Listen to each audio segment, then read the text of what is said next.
Hey everyone, hope you guys are doing well. Welcome back to FPL Fran. Today's video is going to be a Gameweek 25 transfer plans video. And we are now finally within the top 1,000 in the world. The first time that's actually happened to me in FPL. And hopefully we can continue to build on from here for the season. Right now, of course, we're looking at double Gameweek 25. This is a time where the plan really is to continue to accumulate more Liverpool assets if you haven't already. Or, of course, build on maybe a small piece of, let's say, that Luton, structure where, of course, they have a double game week on 28 as well. Now, for me, I'd like to apologize in advance for anyone who's actually watching this video because I am still a little bit sick, so apologies if my voice is a bit coarse, but we'll try our best to make do. The idea that I think that we need to sort of understand in our minds is that unfortunately, our understanding of Game Week 29 and any future fixtures is basically going to be dependent on information that we're only going to get on Game Week 27. So the plans that you have for Game Weeks 24, 25, and 26, unless you're planning to use a chip strategy before 27, should mean that you should try to remain as flexible as possible with your transfer decisions. So because on Game Week 27, I think that's probably the most reasonable and less risky time to use the wild card. Although, as I said, I think you could have wild carded, for example, in this week, just to capitalize on the lack of doublers that you have for Game Week 25, and therefore also save 2 free transfers to make sure you have a very strong team for the blank on Game Week 26.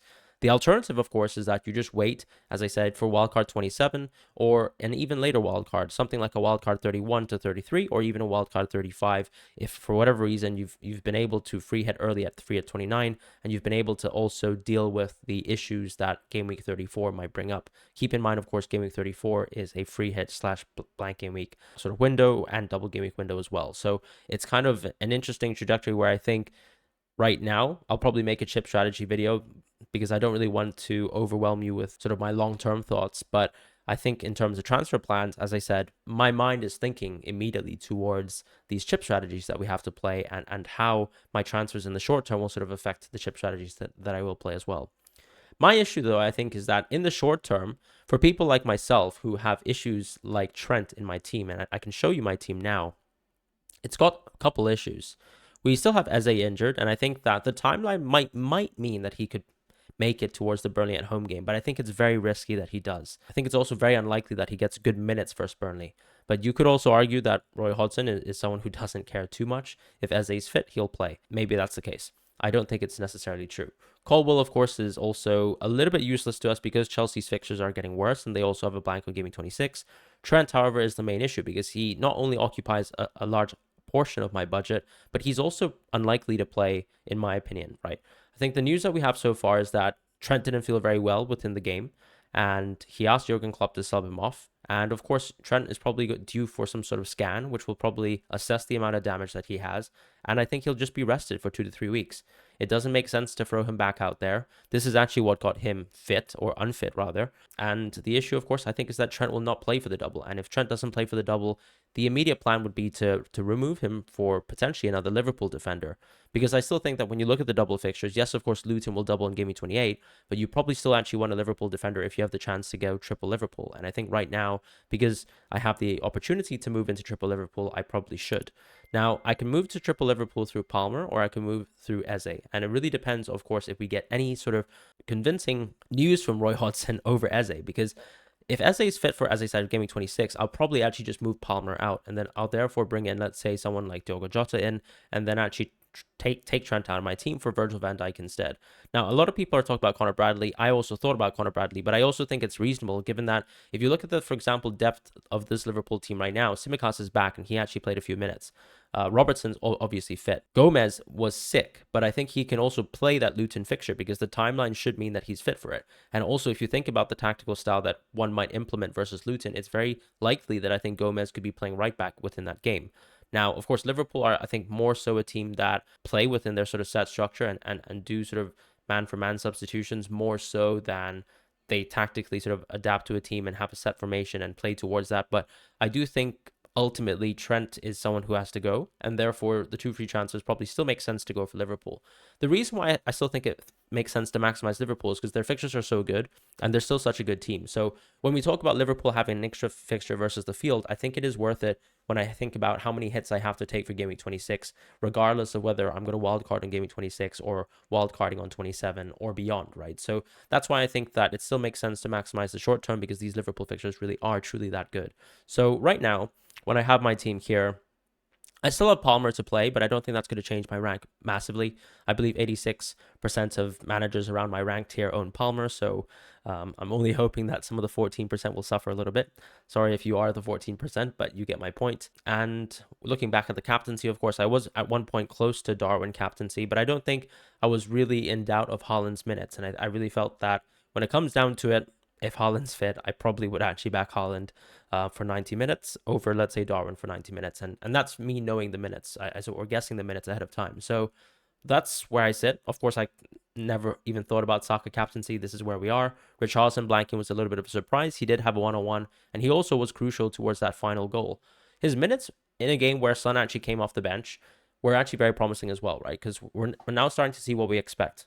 Maybe Werner coming off for Son and Son playing on the left, and Richarlison continuing to stay in a center forward position. Obviously, Son actually came on for, I believe, Bentancur within the game, so it was more of the case that Tottenham had to chase. But the reality is that Richarlison will probably remain the striker for the near period, and I think that his minutes will actually be rather secure on this basis. So I really like Richarlison as a pick. And with Pedro Porro, I also have to think that a lot of people will be thinking about immediately selling him, and I think that's totally fine because the reality of with Porro, of course, is that on Game Week 26 he'll blank. But going forwards, you also have to say that Spurs' fixtures are really, really good. So when I look at a player like Porro, I just think about, how good Udogie has been lately and also how many chances Porro has gotten. And the fact that he's also kept quite a few set pieces, which is actually to my surprise, even though Maddison has come back. So despite Maddison coming back, I think Porro still remains a very good pick. And he still looks very, very good for me and very promising. So I would like to keep Porro within my team for the time being. And I don't mind my team actually having 10 players for Game Week 26 because the only player I would really like to have for Game Week 26 is now Hwang and probably Solanke. Solanke just so that I can plan myself for the double and not force transfers later down the line and just have a player who plays. And then Hwang just because I think he's the best pick really for Game Week 26 because if Cunha's out, I'm fairly certain that Hwang's on penalties. And if Cunha's injured, there's no reason even to go for Cunha on Game Week 26. I can also even go for another Arsenal midfielder right now when I think about it. So when I have players like Palmer and Eze, I guess in the future I'll be owning maybe Jota next week. And the easy chance, I suppose, is just to simply move some of my Liverpool players into, either a triple up of Arsenal so that I can sort of plan around free at 29 and forget about the fact that I want to transfer Arsenal players out. And I'll talk about that in a moment. Or, of course, I can just bring in someone like Bruno Fernandes and back this United team. But I think I'd much rather prefer go over someone like Garnacho because I do still think that Bruno is playing a role within the team that isn't very pretty when it comes to FPL. Now, going back to sort of transfers very quickly, as I said, I think I've got 2 free transfers. So I have the opportunity here to move Trent out of my team. What I think makes the most sense is to go for Virgil because I think he's the only player where I actually think that he's going to be confirmed starts. Because if you think about the Alisson fitness timeline, I suppose there's a small risk that he could actually miss out on one of these fixtures. Dubravka still has a good game on paper. Of course, I don't think he's going to get a clean sheet because it seems impossible right now for Areola and Dubravka to get clean sheets. Because they're very bad defenses, or they play for very bad defenses. But we know anything is possible, I guess, every 1 in 4 games or every 1 in 5 games. So hoping the best for Dubravka, and you have to just play the fixture. I think it just makes sense to do so. I will have to wait for the Eze news, and then I either make an Eze transfer out or a Palmer transfer out. Now, I can still go Palmer out and still go Diogo Jota, which I think is actually probably my preferred move. Because I still think that Diogo's the best midfielder that I'd like to own from Liverpool. And I think a triple up of Virgil, Diogo, and Darwin's actually still probably the 3 best Liverpool players that you could possibly pick.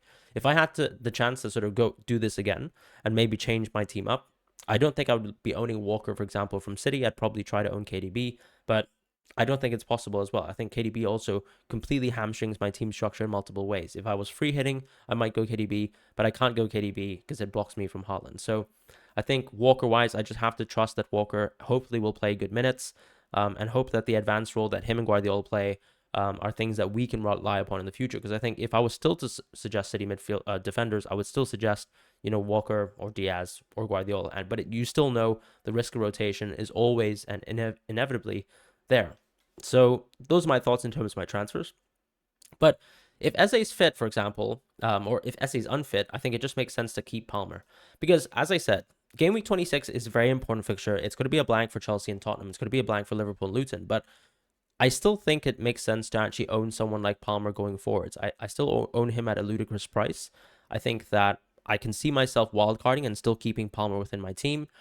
If I don't keep Palmer, I probably would still bring him back for Game Week 27 or beyond, and somewhere close to that. So I think that these Spurs players we want to keep. Palmer we want to keep. Colwill, I'm going to completely ignore his existence in my team because somehow transferring cash out of my team has become a worse transfer than Colwill in hindsight, because with the Konsa injury, Cash is now playing football, and Colwill now doesn't even play football games in Game Week 26, but also has really bad fixtures like Man City away for Game Week 25. So somehow things have gone extremely bad with the Colwill transfer versus the Cash transfer. And yeah, I guess I've taken the L there. But yeah, as I said, I think Eze to Jota would make the most sense. And I would probably, on Game Week 26, make the move towards Hwang and probably transfer out Jota once again, which would mean that my team would sort of look like this, I guess. Hee-chan.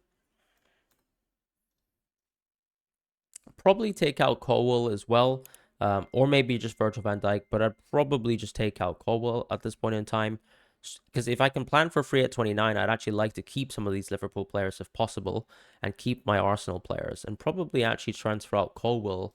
Ironically, I would probably transfer him to Saliba because I think it makes more sense now to just pigeonhole myself to a free hit 29 strategy. If Arsenal are going to blank, so be it. I'll probably put my eggs in the basket where I think that Chelsea will actually beat Leeds, and trust that Chelsea can do it, and hopefully they will. But this would probably be what I'd like to do. Yes, of course, Aston Villa have an amazing fixture on Game Week 26, but I'd rather actually back Arsenal for the rest of the season and spend less money on my transfers and think less about my transfers as well. So I would probably do this in terms of setting up my team for this week. Palmer, Richarlison, and Porro, of course, will not play. Virgil and Darwin will not play. So maybe it also means that I'll have to take a hit for Solanke as well. And this could be my team. Now, alternatively, let's say if I want to go for someone like Odegaard, I think I could always take Richarlison out of my team or Palmer out of my team, and I can always go Odegaard as well. It just really depends on who I want to take out of my team. And I think more information will be used on Game Week 25. So we'll find out, for example, if Richarlison will have worse minutes. If that's the case, I'll just take him out for Odegaard. Now, of course, I'm showing you a team with Saliba here. Obviously, if I don't go for Saliba and I go for Odegaard instead, I would be going for an Aston Villa player. So, for example, someone like Pau Torres right now, or just simply Carlos, because we're seeing, of course, Dean is coming back to the team. Cash, of course, I just don't trust his performances. I think that Unai Emery could find a workaround to sort of benching him. Konsa will be back soon as well. Maybe Carlos is the one who actually will get the best minutes that we'd like to expect. He's been playing a lot of 90-minute games recently, and I think he's quite safe. We'll also have to sort of decide between Lenglet and Pau, like what's going to happen there. So I feel like these transfers make the most sense, and it really just depends on how I want to triple up on Arsenal and how I want to plan around my team. As I said, though, I think from a sort of transfer strategy point of view, what we do need to be thinking about is that going forwards for Game Week 25 and beyond, ultimately, all of us are going to be thinking about chip strategy. And that's why I think the thing that makes the most sense is for me to outline my chip strategy plans and also to suggest chip strategy plans for all managers right now that are available. Because for me, I think one chip strategy is not something that's, one size fits all. A chip strategy is something that should fit your team. My team, of course, is very bad for Game Week 26.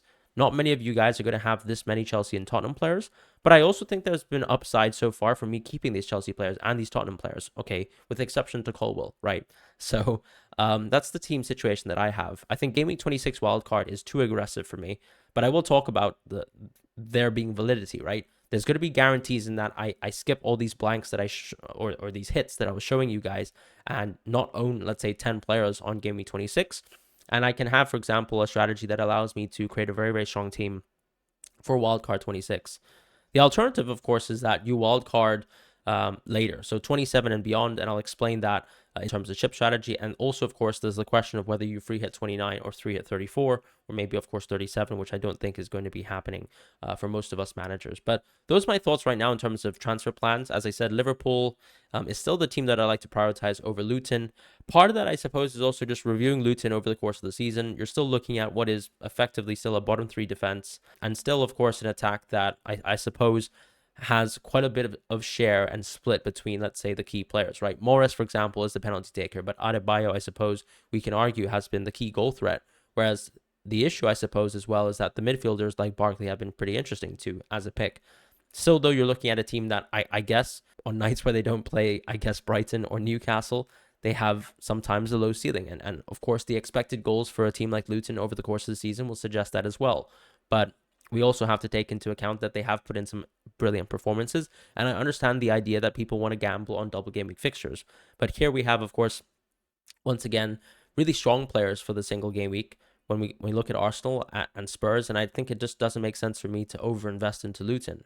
And when Liverpool, for example, a very strong team, both on the defensive, offensive end, have these double game week fixtures, I don't really mind hedging over Liverpool, as I said, with my transfer plan. So that's sort of the rough idea I have now. Really happy with the rank I have, hoping that Palmer will still do well, even though I guess most of the field and us own him. But otherwise, hope you guys take care, and I'll see you guys in the next video. If you guys are new to the channel, I'd really appreciate you guys liking and subscribing the videos. It really helps. It also helps to drop a comment. I try to answer every single comment before the deadline. So if you have any questions, feel free to drop them in the chat. Otherwise, have a good day. Goodbye, and I'll see you guys shortly.